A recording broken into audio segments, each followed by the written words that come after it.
This is my house. What a great house. I've pretty much been in and out of this place my entire life. And I can say, there's definitely no place like home. This is my family. We used to sit here every night for dinner. And sometimes we would even talk for hours well into the night. This is the hospital I attended for about a week when my battle with depression got the best of me. It was the lowest point of my life. And this is me.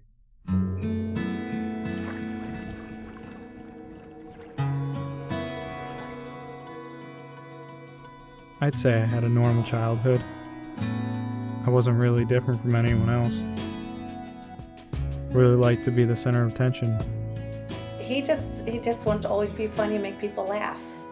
And he wanted to be a clown. I'm going to give all his secrets out. He wanted to go to clown school. He wanted to be a clown. But that was Shane. Shane was always going to make you laugh, and that's what he did for a long time. My sister and I usually got along. We were only 3 years apart. That's mine. I don't know if they're kind now. He said you don't like. I thought the only thing we had in common was gymnastics, but I was wrong.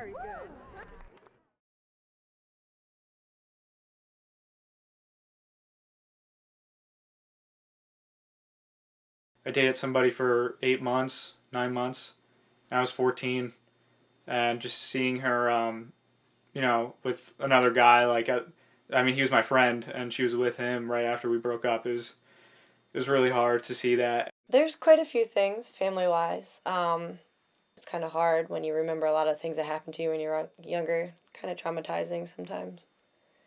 I went to a counselor for a while, and I really just wanted to stop talking to her, so I just told them I was okay. And I just moved on, and I was still sad every day, but I didn't care. I was about sophomore in college, and that's when it started to get real noticeable. It started to get a lot worse than when it was. I just kind of kept it in, didn't really tell anybody, kept it to myself. I just couldn't get over it. I don't know why. This was only the beginning of my depression. I was able to deal with it for the time being through making movies, making music,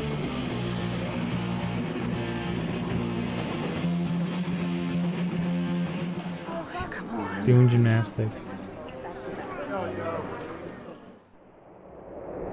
and when I was old enough to drive, going to the beach to wind down, because I had no one to talk to. My sister and I were both dealing with depression on our own and in our own ways, but eventually it caught up to us. I was very nasty to people. I didn't want to talk to people.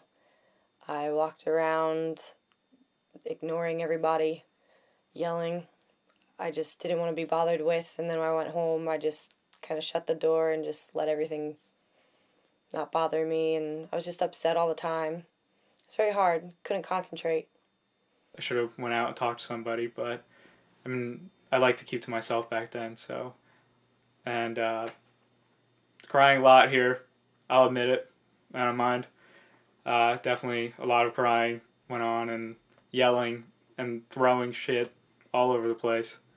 Upsetting that both my children, yes, have depression. It's not an easy way to try. People don't understand it. Like I said, I feel that it's maybe not that it's my fault, but it's in the family genes and it goes in generations. What time is graduation? We don't know yet. Do you figure it out yet? I have no idea. You don't know. Because the way it looked like. I cut my wrists for a while. Nobody really noticed, which I hid it a lot. So it was to the point where I didn't even notice it. When I was 18, I was just dating this girl, and we had a fight, and I couldn't stop crying. I don't know why, but I just couldn't stop at all. And uh, I couldn't. Oh wow. And pretty much, I called my sister.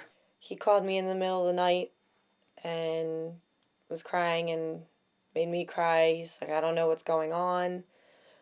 I don't want to tell mommy and daddy. So I said, well, don't do anything. Don't hurt yourself. Just sit there and I'll call mommy and daddy. And My daughter called us. We were in bed, and Shane was upstairs. I thought everything was fine, and she called me and she said, you better get upstairs.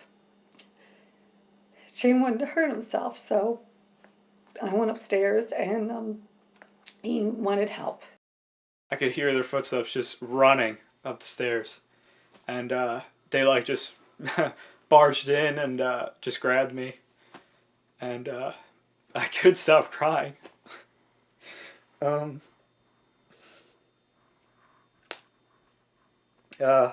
on one sec. And they just grabbed me and asked me what I wanted to do, and I really wanted to get help, so they were really supportive of that. We went to the hospital right after that, and oh man, it was such a long night. Hours and hours spent there, and they kept asking me what was wrong or questions, and then finally they diagnosed me with clinical depression. Okay. Sorry, I ate dinner with you yesterday and I ate know, lunch I got with you. one Are day, you that's happy? good. One lunch and one dinner is good. Yes. Well, I'm thank happy, you. I guess. I tried. Yes, I'm I tried jumping off a fifth-story balcony at school, and my friends held me back. They were outside with me. I don't even know what got over me. Something just got over me, and it just told me to jump, but I didn't. They held me back, brought me back inside. I didn't know a lot of things that she did when she was depressed. I don't know if they kept that away for some reason, but I don't know if they kept that away for any reason or not, but just hearing about her trying to jump off the building, wow, I had no idea.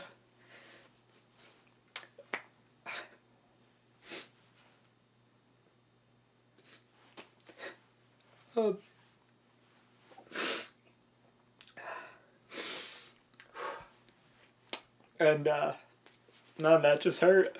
So My mom decided to put me in the doctor's office and wouldn't let me leave until I explained what was wrong and what was going on. And I wound up going on medication. She's not on the medicine either anymore, so she weaned herself off through the doctor. She weaned herself off from that, so, which was just a regular MD. She did do that, so, but it's heartbreaking when both your children have depression. that was actually one of the scariest things I've ever encountered. It was 1 a.m. My parents weren't with me, like when they transferred me to the rehab center. And there was a woman there, like this huge woman, and she was like, I'm gonna fucking kill you. I'm gonna kill everyone in this building. And she was just screaming at the top of her lungs, like, this is as soon as I arrived at like 1:30. And I went in there into my room, and it was dark, and I just remember rolling over and crying because I didn't know what I was getting myself into at all. So that was a pretty scary first reaction. I felt it was good in a way. He's seen people that were worse than him.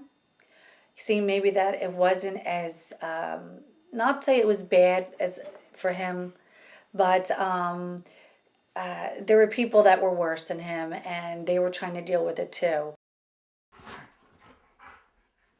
Being there made me realize how much I appreciated my own life, although it could be hard at times. I still like get mad, but I can cope with it a lot better. So it's much easier to realize what I'm doing and realize like I'm being dumb or like I shouldn't think that way, or there's other possibility, like other things you can do to get this off your mind. It's tough sometimes. There's times that I just don't know what's wrong. But I just have to really think to myself and say to myself, like, everything's fine, just keep going on with your day. Don't worry about it, and I eventually get over it. Yeah, but how come you can't come on time for us? Well, that's different. You guys aren't doing anything. Oh, we're not doing anything? I feel like I am back. I'm happy, but like I said, I still get tendencies and I still get upset, like really upset, but I just know how to cope with it better. But I love my family and they really helped me out, and I'm glad they see. I'm glad they see that I'm happy. My old Shane's back again. We want my old Shane back. Which I think we do. To a point.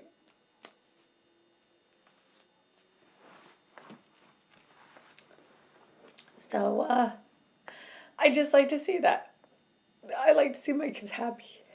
Now, you can't be happy all the time, but your kids have a great life and do things and make something of yourself.